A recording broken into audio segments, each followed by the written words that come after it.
پڑھایا گیا تھا؟ غسل کا کتنا؟ جی غسل سے متعلق پڑھایا گیا تھا. غسل سے متعلق کیا پڑھایا گیا تھا؟ وضو کا چیپٹر کلیئر ہو گیا ہے؟ جی وضو کا ہو گیا، غسل کا اپنا ہے. وضو کا ایک دم ہو گیا تھا. جی ارے بولیے. جی میں جی نے کیا مفتی صاحب بول لاسٹ رہے میں ہیں. نے کیا پڑھایا تھا بالکل یہ بتاؤ پہلے مجھے.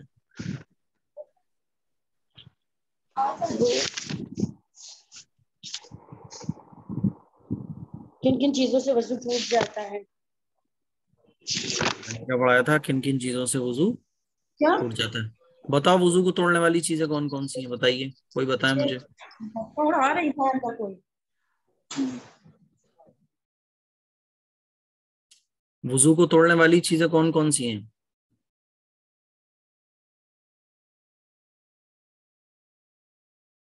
وضو کو توڑنے والی چیزیں 8 ہیں. کون کون جی سی بتائیے. پیشاب کا خانہ. جی اور بتائیے مفتی صاحب میری آواز. ہاں آ رہی ہے، ہاں بتائیے. جیسے پیشاب پخانہ ہو جانا، پیشاب پخانہ یا دونوں راستوں سے کسی چیز کا نکل جانا. نمبر 2 ریا خارج ہونا یا پیچھے سے ہوا خارج ہو رہا ہے. نمبر 3 ہے بدن کے کسی مقام سے خون یا پیپ کا نکل کر بہہ جانا. نمبر 4 ہے منہ بھر کر طے کرنا. نمبر 5 ہے لیٹ کر یا سہارا لگا کر سو جانا. نمبر 6 بیماری یا کسی وجہ سے بیہوش ہو جانا. نمبر 7 ہے مجنون یا دورہ ہو جانا. نمبر 8 ہے نماز میں قہقہہ مار کر ہنسنا.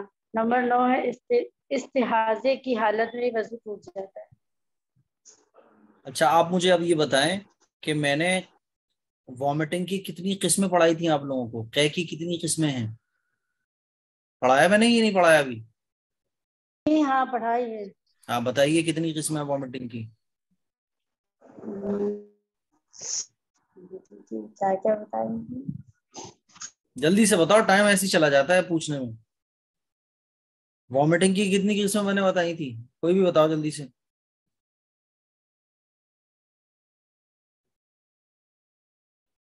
بول ہی نہیں رہا کوئی. اچھا ہنسی کی کتنی قسم بتائی تھی میں نے؟ اسمائل کی کتنی قسم بتائی تھی؟ کن سے کیا ٹوٹے گا بتاؤ جلدی سے، جلدی بتاؤ. یہ تو پڑھا دیا تھا.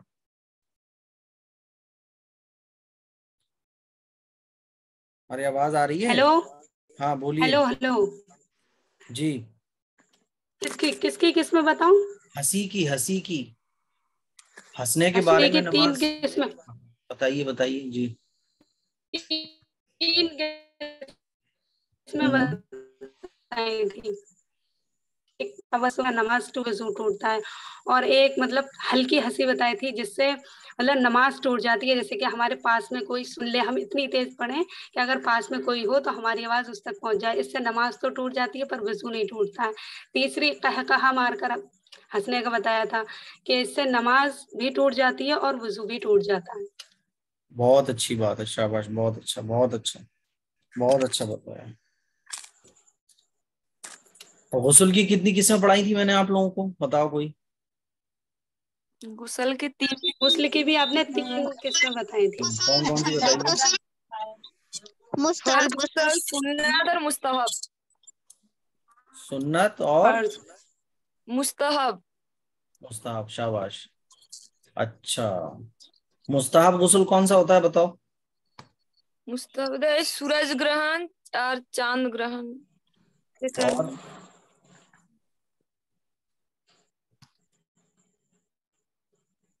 خواب کے وقت اور سفر کے وقت اور مطلب آندھی کے وقت، یہ 5. اور سورج گرہن اور چاند گرہن 5 قسم، مطلب 5 طریقے سے بتایا تھا مستحب غسل.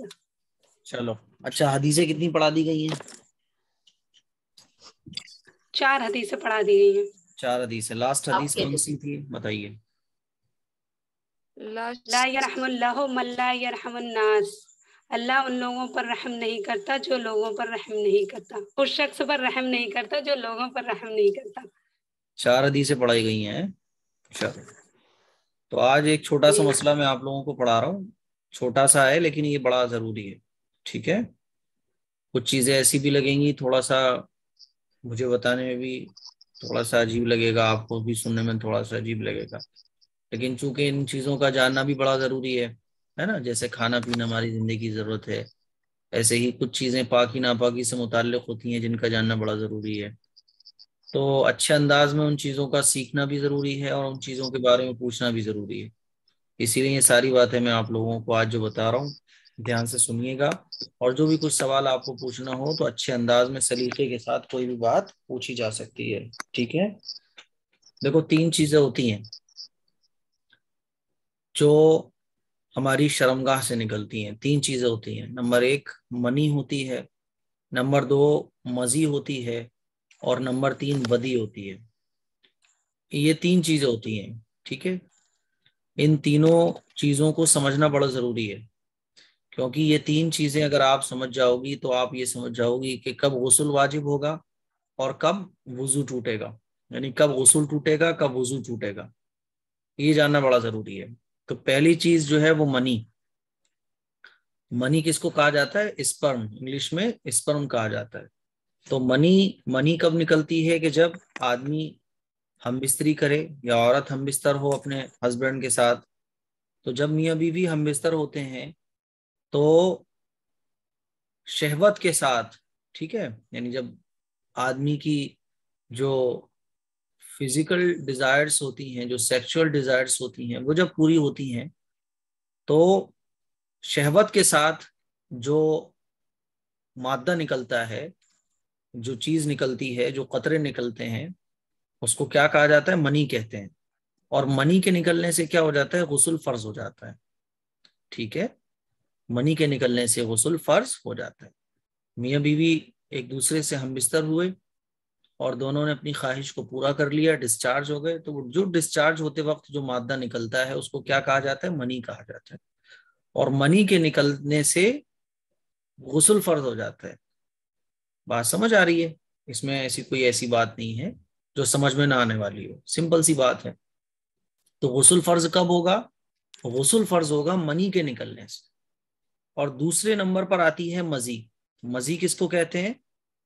کہ میاں بیوی ہم بستر تو ہو رہے ہیں، لیکن ہم بستر سے پہلے جو ایک دوسرے سے پیار کر رہے ہیں، محبت کر رہے ہیں، تو اس دوران جو مادہ نکلتا ہے اس کو مزی کہا جاتا ہے۔ مزی، منی کی ڈیفینیشن آپ سمجھیں، منی جب آدمی ہم بستری کرے تو شہوت کے ساتھ جو مادہ نکلتا ہے اسے منی کہتے ہیں، اور اس کے نکلنے سے غسل فرض ہو جاتا ہے۔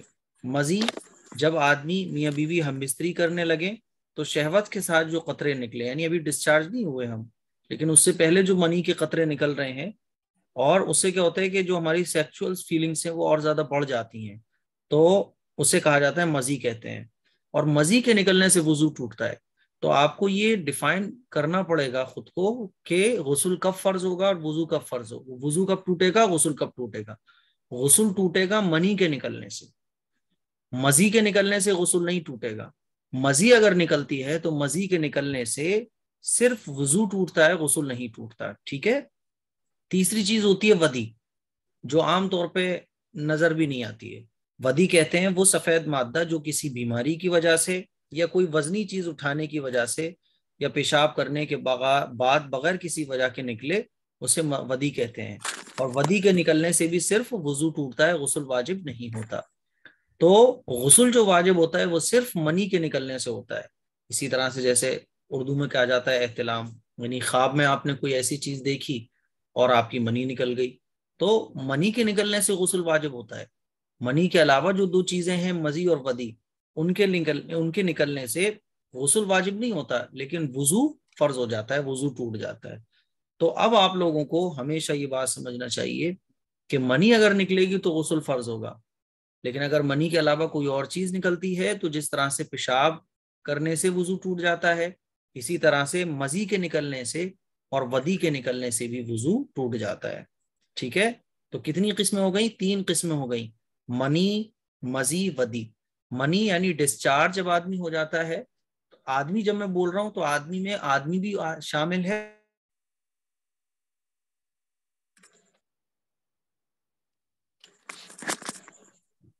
مفتی صاحب آواز نہیں آ رہی. اب آ رہی ہے آواز؟ جی آواز اس سے پہلے بھی آ رہی تھی نا، جو میں نے لاسٹ لائن پڑھائی ہے وہ آئی تھی آواز آپ کو؟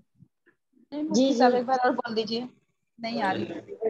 چلیے ٹھیک ہے. ہاں تو میں یہ بتا رہا تھا کہ منی، مزی اور ودی، یہ تین چیزیں ہو گئی. اچھے سے آپ نے سمجھ لیا. منی یعنی جب ڈسچارج ہو جاتے ہیں تو اس وقت جو چیز نکلتی ہے اس کو منی کہا جاتا ہے، اور وہ چیز جو فیلنگز کو بڑھاتی ہے اس وقت جو چیز نکلتی ہے تو اس کو ودی مزی کہا جاتا ہے. اور ودی نارمل جو سفید چیز نکلے چاہے وہ بیماری کی وجہ سے، اس کو ودی کہا جاتا ہے. تو منی، مزی، ودی کو سمجھنا بڑا ضروری ہے، کیونکہ جب آپ اس کو سمجھ جائیں تو آپ کو یہ پتا چل جائے گا کہ آپ کا وضو کب ٹوٹا اور آپ پر غسل فرض کب ہوا. ٹھیک ہے، یہ اتنی بات سمجھ آ گئی ہے. اب آئیے میں آپ لوگوں کو بتاتا ہوں غسل کے فرائض. غسل کے فرائض میں آلریڈی آپ لوگوں کو بتا چکا ہوں. غسل کی سنتیں ہی میں نے آپ لوگوں کو پڑھا دی تھی کہ نہیں پڑھائی تھی؟ غسل کی سنتیں میں نے ابھی آپ لوگوں کو نہیں پڑھائی ہیں. جی پڑھا دی تھی. غسل کی سنتیں پڑھا دی ہیں؟ نہیں پڑھائی بھائی؟ نہیں سنتیں نہیں پڑھائی تھی، سنت سنتیں میں غسل نے نہیں پڑھائے تھے. پڑھائی ہیں جی. غسل کے 3 فرض میں آلریڈی آپ لوگوں کو پڑھا چکا ہوں، اور وضو کے فرض بھی پڑھا دیے. وضو کا مصنون طریقہ بھی میں نے آپ لوگوں کو بتا دیا. اب آئیے جانتے ہیں غسل کی سنتیں. اب مان لیجیے غسل واجب ہو گیا کسی کے اوپر. اب غسل جب واجب ہو گیا تو غسل ہمیں سنت طریقے پر کیسے کرنا ہے. غسل کے فرض تو آپ لوگوں کو آلریڈی پتا ہے کہ نمبر 1 کلی کرنا، ناک میں پانی ڈالنا، سارے جسم پر پانی بہانا، یہ کیا ہے؟ غسل کے فرض ہیں. اب آئیے جانتے ہیں غسل کی سنت ہے، یعنی ہمیں کس طرح سے سنت کے مطابق غسل کرنا چاہیے، یعنی بالکل پرفیکٹ طریقہ. تو نمبر 1 بسم اللہ پڑھنا، بسم اللہ الرحمن الرحیم پڑھنا، یہ کیا ہے؟ غسل کی سنت ہے نمبر 1. نمبر 2 دونوں ہاتھ دھونا، دونوں ہاتھ یوں گٹوں تک دھونا، یہ دوسری سنت ہے. نمبر 3 بدن کے جس حصے پر نجاست لگی ہو اس کو دھونا، یعنی آپ کی باڈی پر اگر کہیں ناپاکی لگ رہی ہے، منی لگ رہی ہے، یا پیشاب وغیرہ لگ گیا، ٹوائلٹ لگ گئی، بچے کا پیشاب لگ گیا، تو بدن کے جس حصے پر بھی ناپاکی لگی ہو سب سے پہلے آپ اس کو واش کر لو. ٹھیک ہے. نمبر 4 استنجا کرنا، استنجا یعنی اگر آپ کو استنجے کی ضرورت ہے تو کرنا ہے. اسی طرح سے نمبر 3 بدن کے جس حصے پر ناپاکی لگی ہو اس کو دھونا، ناپاکی نہیں لگی تو اس کو پھر دھونے کی ضرورت نہیں ہے، یہ تب ہے جب ناپاکی لگی ہو. ٹھیک ہے. نمبر 4 استنجا کرنا، استنجے کی اگر ضرورت ہے تو آپ کرو، لیکن استنجا کو بھی کرنا ضروری نہیں ہے. یہ نہیں ہے کہ آپ استنجا نہیں لگ رہا پھر بھی آپ استنجا کرو. استنجا پھر لوگوں کے یہاں کیا ہوتا ہے کہ باتھ روم الگ ہوتے ہیں، ٹوائلٹ الگ ہوتے ہیں، باتھ روم میں تو استنجا کرنا ویسے ہی مناسب نہیں ہے. لیکن اگر کسی کا اٹیچڈ ہے اور اس کو استنجا کرنے کی ضرورت ہے تو وہ استنجا کر سکتا ہے. استنجا کرنا کوئی لازمی نہیں ہے، اگر ضرورت فیل ہو رہی ہے آپ کو تو آپ استنجا کرو، اور اگر ضرورت نہیں ہو رہی ہے تو پھر مت کرو. ٹھیک ہے. نمبر 4 استنجا کرنا. نمبر 5 مکمل وضو کرنا، یعنی جیسے ہم وضو کرتے ہیں اسی طرح سے پورا وضو کر لینا. نمبر 6 پہلے سر پر پانی ڈالنا، پھر دائیں پھر بائیں کاندھے پر پانی ڈالنا، یعنی سب سے پہلے آپ سر کے اوپر مگا ڈالو، پھر اس کے بعد بائیں کاندھے پر ڈالو، پھر ادھر ڈال لو، اس طرح سے اس پہ ڈالو پھر اس پہ ڈالو. اس طرح سے کیا ہوتا ہے کہ اچھے طریقے سے آدمی غسل کر لیتا ہے. لیکن آج کل شاور چل رہے ہیں، شاور کے نیچے آپ کھڑے ہو جاؤ سب طرف پانی آ جائے گا، تو شاور کے نیچے جب آپ کھڑے ہو تو پانی نہیں ڈال سکتے نا ایسے کر کے، تب بھی غسل آپ کا ہو جائے گا. یعنی اگر شاور نہیں ہے، آپ نارمل بالٹی مگ لے کے نہا رہے ہو تو ایسے نہانا یہ مسنون ہے. نمبر 6 پہلے سر پر پانی ڈالنا، پھر بائیں کاندھے پر پانی ڈالنا، یعنی پہلے ایسے پھر ادھر. ٹھیک. پھر دائیں، یعنی پہلے سیدھے کندھے پر، یعنی الٹے ہاتھ سے. میرا کیسے نظر آ رہا ہے؟ جیسا بھی نظر آ رہا ہو یہ آپ سمجھ لو، پہلے سیدھے کاندھے پر ڈالنا ہے پانی، پھر اس کے بعد الٹے کاندھے پر، پھر نارمل آپ نہا لو. نمبر 7 پے در پہ غسل کرنا. پے در پہ غسل کرنے کا مطلب یہ ہے کہ نہانے بیٹھ گئی آپ تو بس نہا لو اب جلدی سے. یہ نہیں ہونا چاہیے کہ 2 مگے ڈالے پھر اس کے بعد آپ واٹس ایپ پہ بات چیت کرنا، سہیلیوں سے، فرینڈ سے گروپ چیک کرنے لگی، فیس بک چیک کرنے لگی، یہ نہیں ہونا چاہیے. ٹھیک. نمبر 8 جسم کو مل کر دھونا، یعنی خوب اچھے طریقے سے غسل کرنا، مل کے یوں ایک دم بڑے طریقے سے. نمبر 9 سارا بدن 3 بار دھونا. ویسے تو آج کل 10 بار ہم لوگ دھوتے ہیں کیونکہ پانی اتنا زیادہ ہوتا ہے، بالٹی کی بالٹیاں لڑکا دیتے ہیں، لیکن پانی اگر کم ہے تو کم از کم 3 مرتبہ دھونا یہ سنت ہے. تو غسل کی یہ سنت ہے کتنی ہو گئی؟ غسل کی سنت ہے 9 ہو گئی. نمبر 1 بسم اللہ پڑھنا، نمبر 2 دونوں ہاتھ دھونا، نمبر 3 بدن کے جس حصے پر نجاست لگی ہو اس کو دھونا، نمبر 4 استنجا کرنا، نمبر 5 مکمل وضو کرنا، نمبر 6 پہلے سر پر پھر دائیں اور پھر بائیں کاندھے پر پانی بہانا. نمبر 7 پے در پہ غسل کرنا. نمبر 8 جسم کو مل کر دھونا. نمبر 9 سارا بدن 3 بار دھونا. ٹھیک ہے، یہ غسل کی سنتیں ہیں. یہ غسل کی کیا ہیں؟ سنتیں ہیں. تو جب آپ غسل کرنے بیٹھے، ہم اور آپ غسل کرنے بیٹھے ہیں، اب غسل کا مصنون طریقہ کیا ہوا؟ سب سے پہلے جب آپ غسل کرنے جا رہی ہیں تو بسم اللہ پڑھ، بسم اللہ الرحمن الرحیم. اب بسم اللہ زبان سے پڑھنی ہے یا دل ہی دل میں پڑھنی ہے؟ تو اگر باڈی پر سے ہم نے اپنے کپڑے پورے اتار دیے ہیں، ہم وداؤٹ کلوتھس ہیں، تو پھر بسم اللہ ہمیں زبان سے نہیں پڑھنا ہے. ٹھیک ہے. اور اگر ابھی ہم نے کپڑے نہیں اتارے ہیں، کپڑے ہماری باڈی پر ہی ہیں، ہم کپڑے اتارنے جا رہے ہیں، تو پھر بسم اللہ ہمیں زبان سے پڑھنا ہے. یعنی باڈی پر اگر کپڑے ہوں گے تو بسم اللہ زبان سے پڑھ سکتے ہیں، اور اگر باڈی پر کپڑے نہیں ہوں گے تو بسم اللہ زبان سے نہیں پڑھ سکتے. ٹھیک ہے. تو بسم اللہ پڑھو آپ سب سے پہلے، بسم اللہ. اور اگر زبان سے نہیں پڑھنا تو پھر دل ہی دل میں بسم اللہ پڑھ لو. ٹھیک. نمبر 1 بسم اللہ پڑھ لی ہم نے. بسم اللہ پڑھنے کے بعد اب کیا کرنا ہے؟ دونوں ہاتھوں کو دھونا ہے. دونوں ہاتھ یوں کر کے آپ دھو لو. ٹھیک. پھر بدن کے اگر کسی حصے پر ناپاکی لگ رہی ہے تو آپ ناپاکی صاف کرو. نہیں لگ رہی ہے تو یہ والا آپشن کوئٹ کر دو، آپ اسکپ کر دو. استنجا کرنا، استنجا کرنے کی ضرورت ہے تو استنجا کرو. اور اگر باتھ روم میں استنجا کرنے کی ضرورت آپ کو نہیں ہے، باتھ روم ہے، ٹوائلٹ اٹیچڈ نہیں ہے، تو پھر آپ باتھ روم میں استنجا مت کرو. ٹھیک ہے. لیکن پھر بھی اگر بہت ضرورت فیل ہو رہی ہے آپ کو تو ایسے استنجا کرو کہ جو بھی استنجا آپ کر رہی ہو وہ بالکل باہر ہو جائے، یعنی نالی کے پاس بالکل قریب بیٹھ کے. یہ نہیں کہ صاحب بہت دور بیٹھے ہوئے ہیں تو پورے میں ناپاکی ہو جائے گی. پھر مکمل وضو کرنا. نمبر 5 پھر آپ ایک دم جیسے نماز کے لیے وضو کرتے ہیں ویسے وضو بنا لو. پھر اس کے بعد کیا کرنا ہے؟ پہلے سر پہ مگا ڈالنا ہے پانی کا، پھر اس کے بعد سیدھے کاندھے پر، پھر اس کے بعد الٹے کاندھے پر، پھر نارمل آپ نہا لو جیسے نہاتی ہو. ٹھیک. نمبر 7 پیدر پہ غسل کرنا ہے، یعنی نہاتے ٹائم نہانے گئی ہو تو نہاؤ. یہ نہیں کہ صاحب وہاں جو ہے موبائل یوز کرنے لگے کوئی، یعنی اب بیچ میں آپ رک گئی پھر اس کے بعد نہا لی، تو ایسے نہیں. نمبر 8 جسم کو مل کر دھونا، یعنی اچھے طریقے سے نہو. بعض لوگ جو ہے وہ 2 منٹ میں نہا کے نکل آتے ہیں، تو 2 منٹ میں نہا رہا ہو ٹھیک ہے، لیکن جسم کو مل کے دھونا چاہیے.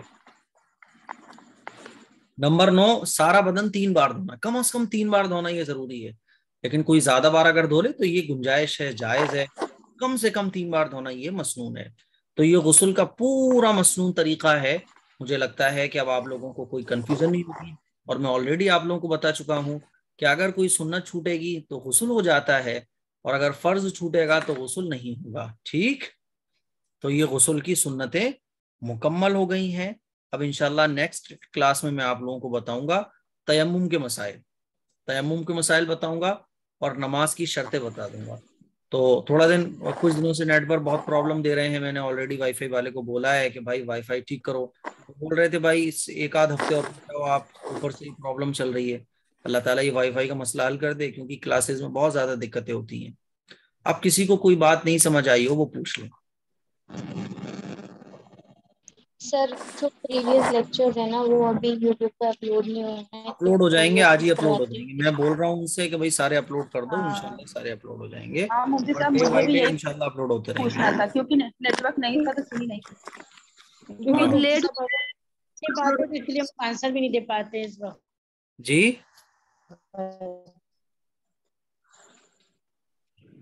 کیونکہ کلاس جو اپلوڈ نہیں ہوئی ہے تو اسی وجہ سے آنسر دینے میں بھی ہم لوگ کو دقت ہوتی ہے. اگر مس ہو جاتی ہے تو اگر اس کا اپلوڈ رہے گی تو آسانی سے ہم لوگ سیم دیکھ ڈے کے پھر آپ انشاءاللہ کو میں آنسر اپلوڈ دے کروا دوں سکتے گا. ہیں نا. آج کی جو ایسا کلاس ہے نہیں کہ وہ آپ ابھی کوشچن کرتے ہیں کہ ہم لوگ آنسر.